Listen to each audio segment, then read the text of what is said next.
Hello everybody and welcome to another edition of Sports Science Hacks, where today I'm going to speak about how research gets published.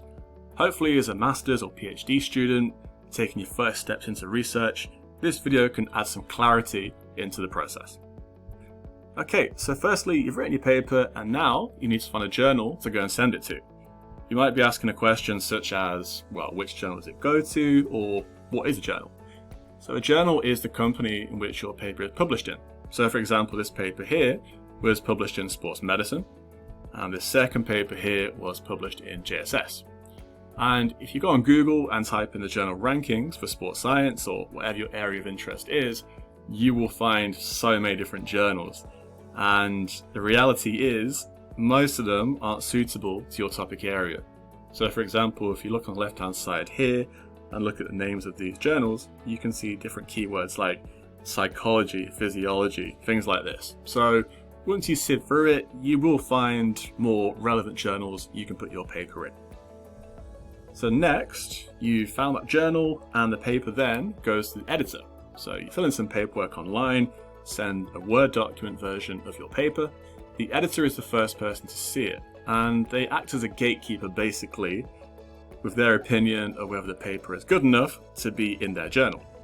This process is traditionally fairly quick, and there are two outcomes that you can have. So first of all, it could be rejected. The editor will have a quick look at it and say to you within 24-48 hours, thanks but no thanks, this paper isn't really suitable for this journal, or they don't believe it's very good.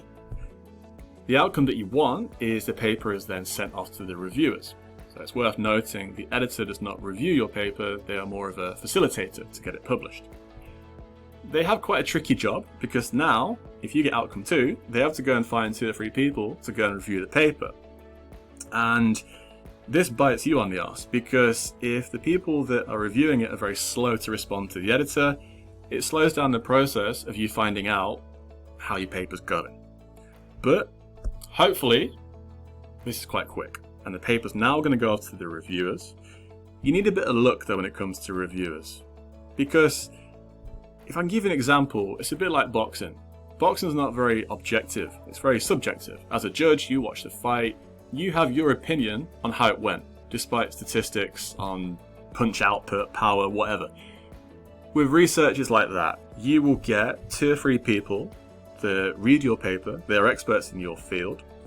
They have around about 12 weeks, sometimes a bit less, depends how quick they are to get back to the editor to read your paper. And then they make their decision. And then you'll get an email back from the editor saying, this is what the reviewers think of your paper. And there are 4 ways it can go. Firstly, it could be rejected. This is very, very common, by the way. I will touch on this again later on. This happens all the time. So if you get rejected, don't worry. It's water off a duck's back to any older academic with more experience. Another way it can go is major revisions. So this means the paper's okay, but there's quite a bit that needs to be changed and sent back before we can see this getting published. The next outcome is minor revisions. So this means there's a little bit that can be changed. If you make these little adjustments, you're fine, we'll publish it. And finally, the paper could be accepted straight away. So the reviewers read it, think it's amazing, and it gets published. This rarely happens. This is as rare as rocking horse shit. It doesn't really happen. If it does, fair play to you, but very, very rare. The most common outcome is rejection. But let's say you get lucky, you get the revisions, whether they be major or minor, we can move on to the next step. And this is where you respond to the reviewer comments. So you will receive a list of comments from the reviewer. Let's say, for example, 20 comments from each reviewer with their opinion on your paper. You have to address it.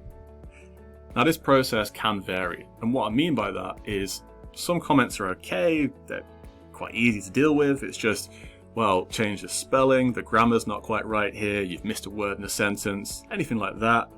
Happy days, you'll change that very quickly, and every comment that you are given from a reviewer, you have to give a response. So here, for example, you'd say, yeah, okay, thank you. This is a very basic one, so yeah, thanks very much. I've changed that, no problem.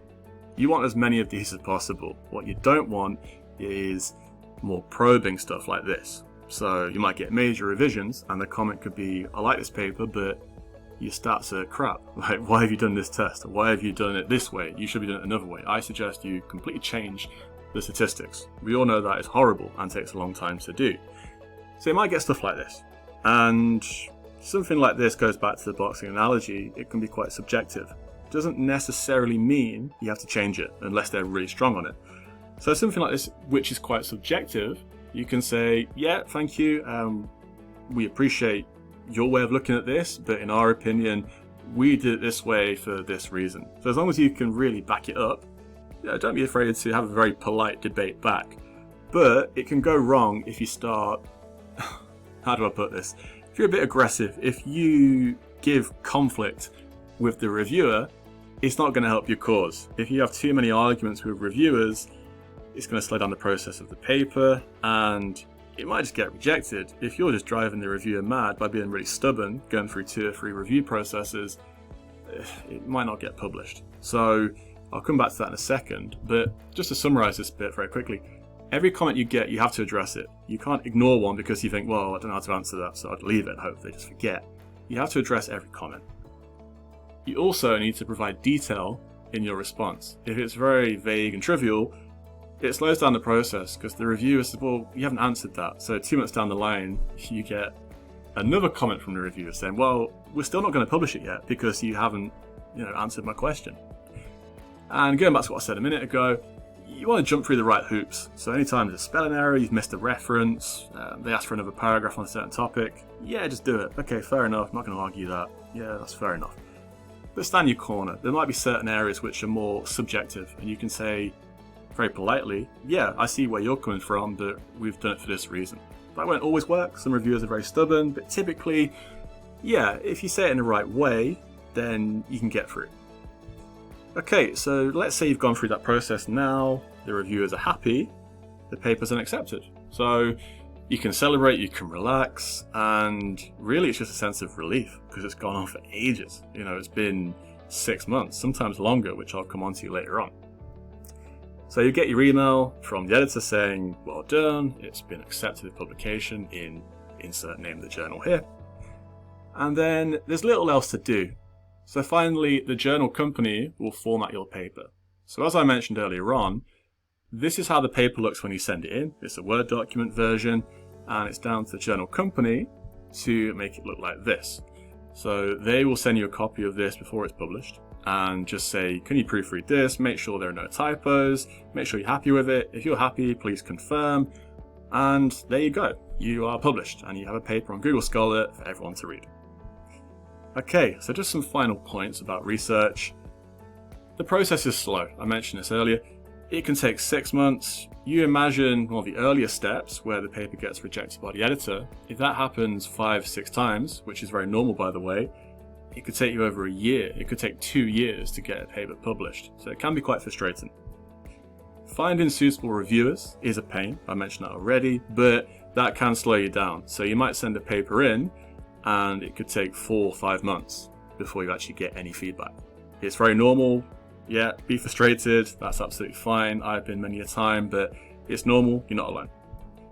And finally, research gets rejected all the time. This happens all the time, I can't stress that enough. So yeah, as I've mentioned, if you get rejected 4 or 5 times in a row, even the most experienced academics have gone through this, so don't worry about it too much. Okay, thanks for tuning into this video. I've got plenty of other videos about doing a PhD, research, all these sorts of areas. If you have any questions yourself, more specific, you'd like to ask me, get in touch with me on Instagram at Sports Science Hacks. Okay, thanks for tuning in, and I'll speak to you again soon.